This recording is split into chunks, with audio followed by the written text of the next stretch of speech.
Welcome back to episode 6. This is going to be solid hex meshing. So let me go ahead and bring our part in. This is just geometry. So if you are familiar with hex meshing, right, this is going to be, last week we did the tet mesh, which is great for really complicated geometry and you don't have a lot of time. Hex meshing is good for pieces that we can kind of think of as like this linear drag, right? So if I can put a mesh on something and drag it through to another face, that's really how we need to think about hex meshing. And with that in mind, what we usually have to do for a hex mesh is we have to split up the geometry, right, into little different pieces, and each of those pieces can kind of be individually drug. We'll call that mappable. And once we have that, we can go through. So for the hex meshing, right, this kind of what we call solid map meshing, we have to get the geometry into a state that is mappable. So I usually don't change the coloring, but I'm going to come down to the bottom toolbar down here and change this from automatic to mappable. So as we start cutting this part up, we can start to see which pieces are mappable and those that still need some work. Okay. So you'll also come to realize that hex meshing is as much an art form as it is a science, right? So there's going to be 50 different ways to hex mesh this part, and all 50 are completely valid. It's just kind of up to what you, the engineer, think of. Okay. Okay, so kind of going through this, like I said, we need to split our part up, and if I can get little individual pieces that are essentially mappable, little chunks, then I can kind of go through the rest of my part and map each one. So I'm going to do split with lines. We're working on a solid here, so make sure you do change your selection to solid. And we have different types of lines. We can obviously just use surface lines or graphical lines, but there's also one for bounded lines, and that's going to work extremely well for us. So I'm going to select the large solid, right? And we're just going to start trimming pieces out. And the first piece that I'm going to trim out is probably the hardest piece. So you usually want to start with the hardest, most difficult one. That's going to be this kind of nozzle, right? This cone-shaped piece that's in the middle. Okay, and I just want it to be its own little cone-shaped piece. So I'm going to select the top line and this bottom line here. I'm going to go ahead and hit split. And we see that line turned yellow. If we do maybe a little transparency here. Okay. So essentially what it is this face in between the cone and the rest of the solid is now shared, but it's not complete, and that's what this red line is telling us. So if you ever have red lines in your model, for a solid model, you're doing something wrong. So once again, I'm going to select the top line and this bottom line. I'll hit split. Yep. So this looks fine now. I'm going to hit escape to get out of this. And just to kind of show what I did, I now have two solids in my part. I have the kind of the cone piece, and I have the big external piece, right? And that's this idea. We're going to try to keep splitting and splitting. So last thing I need to do, I know for this, is I have to split this in half just because I have to.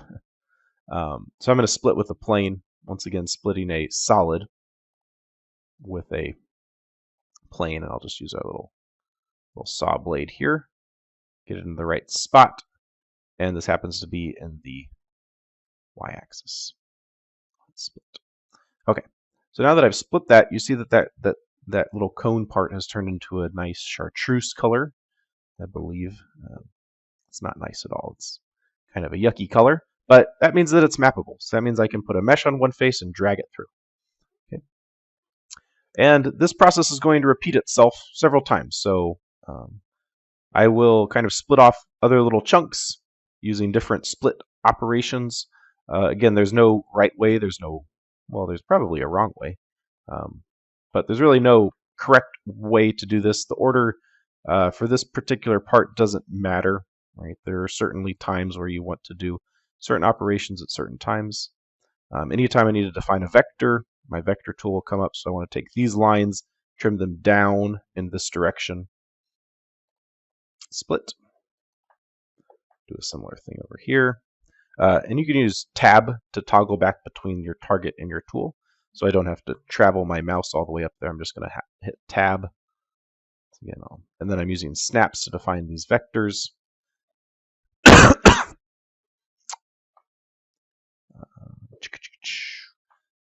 I'm going to go ahead and split with a plane. This is going to do a plane here, but I'm going to do it in the Y direction. Split off that little chunk. And split with a surface. Nope. I want to make sure you always pick your correct target. And then I want to split with this top surface here. Split. And let's see, I also want to split this with this. Split. And looking at these little pieces over here, I'm starting to think that if I could, essentially mesh one side, I can drag the mesh through to the other side, but I need a couple more lines in order to define that. So I'm going to do this interactive split, and this is just going to be splitting the surface, but I'm going to use these lines as bound lines for an operation. Next, Control Z. Missed my snap point. There we go. That would have worked fine. It would have just caused a poor mesh. You would have had a skewed element there. And I see all of these knuckles. I'm going to kind of do the same thing too. So once again, if you choose to split here, if you choose to split there, honestly, it doesn't really matter. Split with bounding lines. So the bounding lines I want to split with. Split.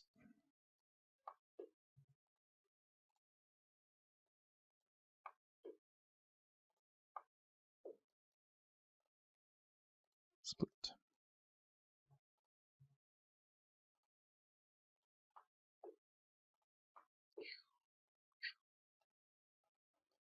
Okay. Excellent. Split this. Split. And then the last one. I thought I already did this, but I didn't do it all that correctly. Hit split. Okay. So this is the, I see now that my whole part is this wonderful, pukey color. And this means that it's mappable, right? So this means that if I were to go to this solid map tool, that it's going to allow me to select all of these mappable solids. Okay? And once again, we'll put in a mesh size. So the mesh size pops up, but I also see my scale down here, and I see it's quite small. So let me quickly just scale this part. Pick all these solids and scale by 1,000. Easy peasy. All right. Select all these, and now I can start to see, okay, mesh size of 10. Maybe I do something just for speed's sake, maybe a mesh size of, say, 6, and hit mesh. What's going to happen is it's going to populate an interactive mode, very similar to how we did when we just did a 2D mesh, right? So, because technically that's all that we're doing here is we're doing a 2D mesh on the face and we're dragging it through the face. Okay, so this interactive mode, this allows me to change the density. If I kind of look down here, I can see, well, maybe I can change the density on this line, and obviously the density across from it has to be updated as well, right? So as I select this, I can say 7 or 8 nodes on there. I can also change the drag direction density. Okay, and you see it, all of the linked edges will get updated as well. It's kind of the rules of the road for hex meshing, right? Everything has to be mapped. Okay, so you can kind of continue on. I'm going to be fine with this. This is perfectly fine. I'll go ahead and hit mesh. And then HyperMesh figures out the order in which this needs to be meshed, because really that, that's going to kind of be the big thing here is if you were to try to do this on your own, like one solid at a time, there could be a point where you map yourself, mesh yourself into a corner where you can't resolve any of the other interfaces, you can't resolve any of the other issues. So there is certainly an order in which these have to be meshed to realize this type of a mesh. Okay, and that's going to be hex meshing in a nutshell for you. Okay. So again, the trade-offs between hex meshing and tet meshing. Hex meshing the number of elements here is quite small, right? So we can just change our selection to elements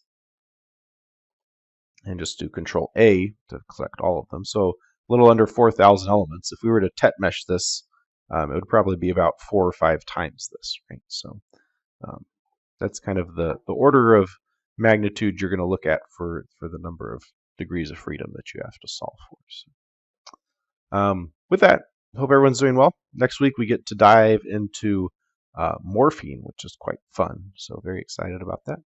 As always, feel free to let me know if you have any questions, and we will talk next week. Thanks.